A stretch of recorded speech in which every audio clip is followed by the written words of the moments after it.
I hope this is recording on the cloud. It says connecting to oh yeah, it's recording. That's fine. Okay, sorry, it's some days it's crazy. I'm just on call after call after call. Oh, I better not say anything. Yeah, I get that. Need to cut it. Oh, here's Kirsten.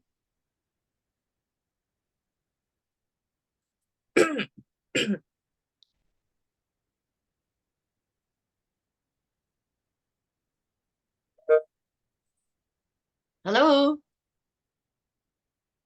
It's off my laptop. Oh no, so I've just let someone in. Okay. Hello.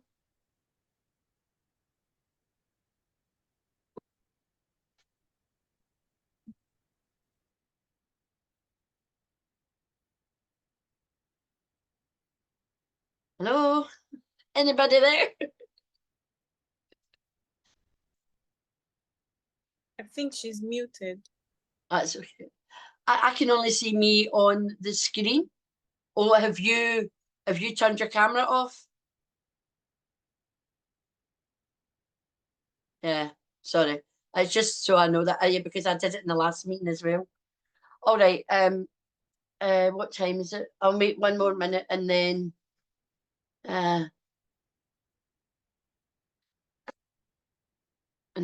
we'll just get started, and I'm sure a few other folk will turn up. And let me give you Oyin, I'm going to make you a co-host, so if people come in, you let them in, please. Is that okay, Oyin? Okay, you're muted. Yeah, sure, that's fine. Right, okay, right, I'll get started then. Hello and welcome to this week's weekly drive. We're going to look at your blueprint to your bestseller. And what do I mean by that? Well, first of all, I'm Brenda Dempsey and I'm the founder and CEO of Book Brilliance Publishing, where we publish books with soul. And what does that mean? That means we build your book from the inside out so that it is brilliant and shines for the reader, inspiring them to take action and being a book that they come back to time and time and time again. That is the kind of books that we love to publish here at Book Brilliance Publishing. So where do we start? So let's take a look at how we go about structuring your book. So I'm just going to share with you.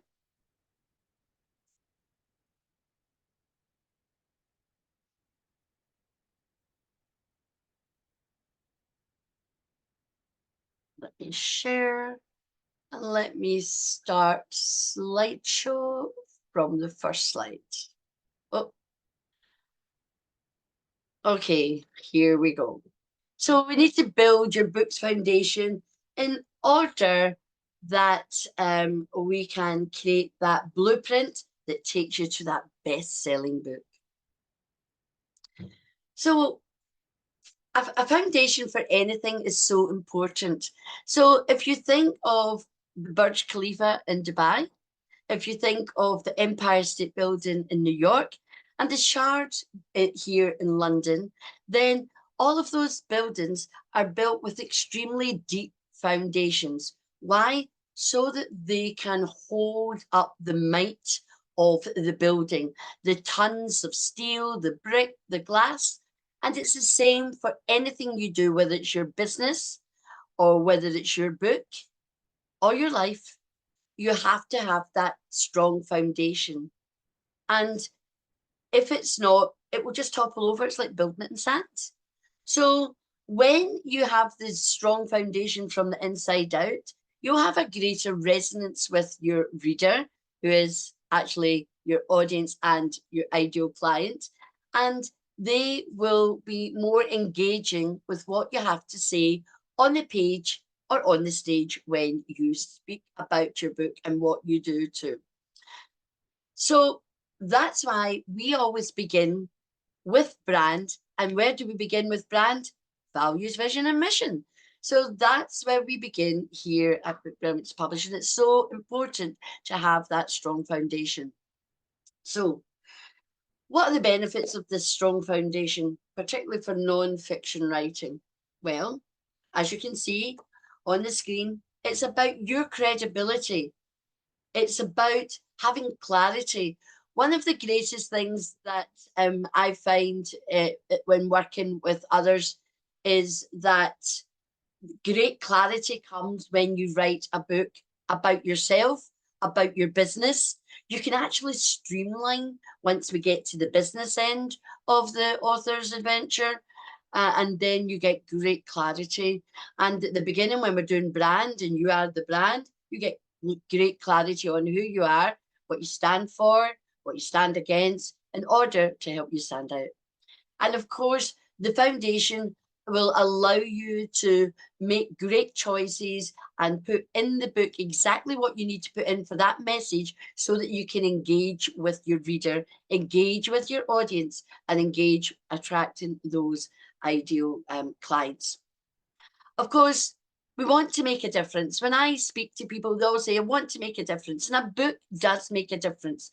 I want you to think right now, what book have you ever read that's made a difference in your life? You could put it in the chat if you would like.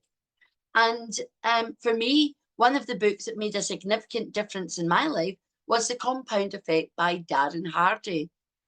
When the penny dropped that you compound, whether it's negativity or you compound in a positive way, it was then easy for me to see why I only ever wanted to compound in a positive way.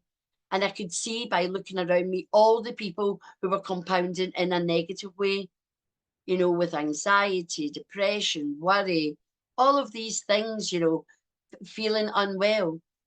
They all have the impact, and you have that conscious choice of how you want to impact the reader, because that's one of the base questions that we ask when we are developing your book at the developmental stage. And great, it's about your authority. You want to be seen as the go-to expert, the number one go-to expert in your field. You want to have that authority. And in a book, we show you exactly how you build that authority, how you build being similar to, think about who it is you like. So it could be somebody like Simon Sinek. It could be somebody like Marie Forleo. Whoever it is, who's your idol in the business world? Who's your idol in life? And you are writing this book in order to increase that authority. Actually, talk about amplifying your authority. And the one thing that I love about a great book is the longevity. So, can you think right now of a book that's more than 5 years old, 10 years old, 20 years old? If you think of some of the books that you learned in childhood, are they still available today? There's quite a few. I read a book called Greyfriars Bobby when I was about 10. I didn't ever finish it because I cried. It was so sad. And you can still buy that book today. So that book's more than 50 years old and you can still buy it. So if you think of your non-fiction books, what books are standing the test of time? Well, you've got if you think of Stephen Covey, Seven Habits of Highly Effective People, it's standing the test of time. He's dead. It's his legacy. It's got longevity. If you think of Napoleon Hill, uh, uh, William Wallace, no, not William, The Science of Getting Rich. Oh, goodness, his name's Wallace Whittle, something like that. Sorry, his name's just kind of escaped my mind for a moment. But these books are standing the test of time and people are still using them today and creating programs around them. So is that what you want for your book? I know that's what I want for your book. So what are these pillars of a strong foundation? Well, we need that clear framework. What does that mean? We need the structure of the chapters. What's the journey you're taking your reader on from chapter 1 through to your final chapter? What are you wanting them to experience along the way? What are the aha moments? So we need that clear structure. Then we need the framework of what you're actually going to put into each of your chapters. So we talk about chapter framework. What are the personal stories? What are the anecdotes you're going to use? What are the conversations you might want to retell? What are the metaphors that you want to shape? What is the learning in each of the chapters? How are we going to define that? So we define that through various methods to make it what I call a dippable book. I believe non-fiction books should be dippable. You should be able to pick the book up and each chapter should stand alone.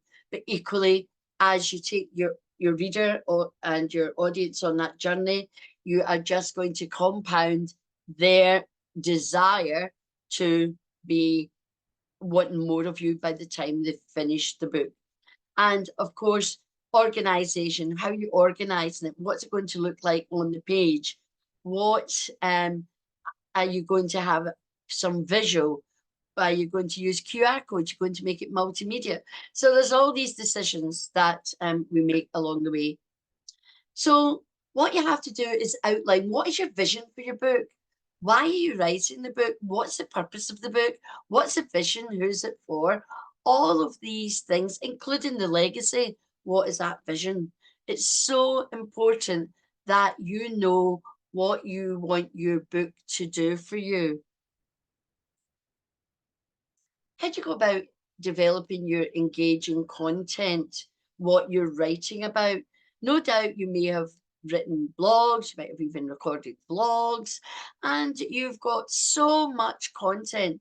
But what is the content that we're going to put in, and how will it be engaging? So we look at how we write the book, how long each chapter is, what we actually put in the book. Every sentence should be a quote. And that's quite a hard thing to get your head around. But it does work, you know, and sometimes when you just write, yeah, and you go back and you look at it, it really then you surprise yourself. But when you're conscious of it, it's more important. Now, people are multisensory learners. I know that. I taught for 25 years. So how are you delivering I know it's a book and people expect to read a book, but in this day and age, we're very visual. So what visuals will you put in? Will you have smart art? Will you have tables? Will you have cartoons? Will you have um, imagery? So you have to really consider how you're going to make your content engaging. And actually, we can take from what you're doing on social media, is that working? If it's working, how do we put it in the book and maintain its engagement? If it's not working, well, maybe when we write the book and then with engaging content, you'll start to see what changes you might need to make to your social media. So there's always more than one learning and lesson from your book journey. And then about mastering the art of organization. Again, how's it going to look on the page? So that's the part of the process where you work with the typesetter and we look at design and we look at what we're going to do. And I probably will have discussed it as well. And then when we get to the typesetting stage, you begin to see your manuscript looking like a book. And that is a magical, magical moment when you first see a chapter typeset just looking like exactly like a book. It is magical.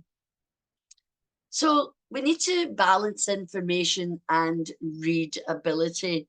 So what does that mean?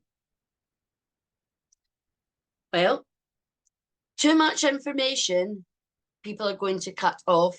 So we really look at giving small snippets of information. We'll look at how we use subheadings to make it easy to go in.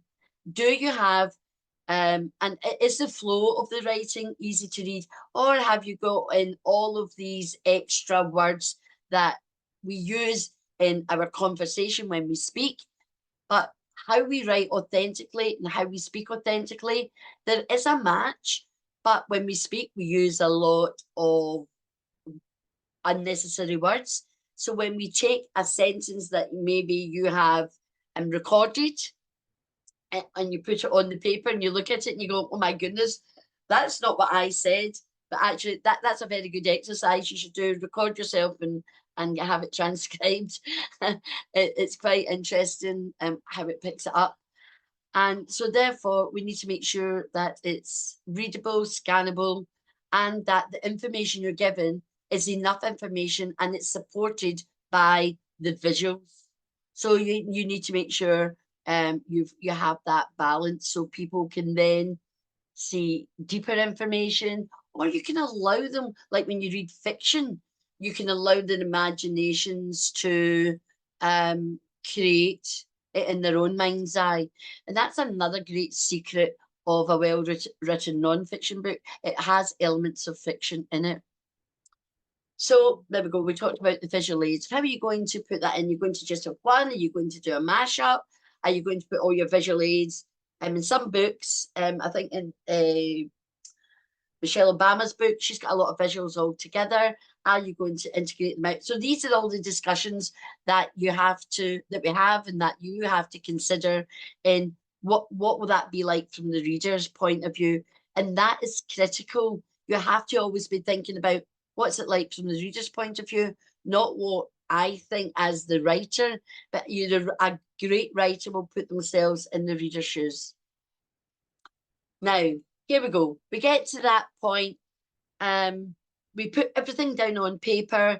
Then we have to start revising and refining or editing. There's only so much revising and refining that you as the author can do because you get word blind. You start reading what's not there. You start putting things in that's not there. And this is just very much a human way of reading. I used to assess reading and you start to see patterns in people's reading. So revising, refining, you put it down. I would suggest you do 2 lots on your own, and then it's good enough to go to a professional editor who will then really polish your book, can take it from good to great, great to brilliant.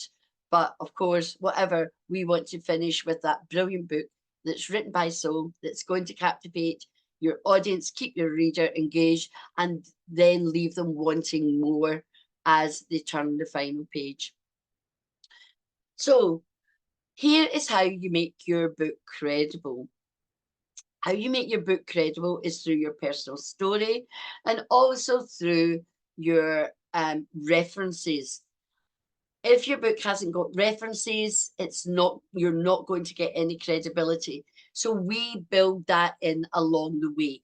So sometimes people will write, recent research is showing that the increase of women on boards is rising. Well, anybody could say that sitting in the coffee shop with a friend. Credible sources means who said it, where are they from? Is it just another Joe Blogs? That's not going to be credible. You have to have credibility from universities, other authors who've got great credibility. So you might quote Stephen Covey, for example, or you might reference something that he said in his sharpening the saw. That's like looking after yourself. So you might reference that in what you write. So the fact that you reference somebody like Stephen Covey is going to give you great credibility. So there's a lot of little things that you can do that will increase your credibility by giving light and shining that spotlight in other credible sources. University is another one. Maybe journals, that's another one. So we just look at, it depends on what your topic is, where we look for the credible sources. But it's so important that each chapter has got a few credible sources within them. So that is the mainstay of what takes you from creating that blueprint to your bestseller. So I'm going to stop sharing for the moment. So the bestseller, then there's a whole process about that. And we really actually need to do a weekly drive just on what bestseller is. But if you've got a great written book that's got credibility, that gives you authority, that's filled with story, that's filled with examples, that's got, it inspires action, it keeps people turning the page, then there's no reason why that book will not be a bestseller. And I know here at Book Brilliance, we know how to make your book a bestseller. And so therefore, that's why we partner, that's why you drive and we navigate. So it's so important then that we start with a solid foundation and we build that structure that will put the meat on into your book, that will help raise you as the authority in your field, open to other things beyond the book. And there's another weekly drive that talks about all the things beyond your book. So there we have it. If you want a community, we have the Book Brilliance Tribe in on Facebook. Please come along and join that and find out more, be with like-minded people. And that's it. So it's now Q&A.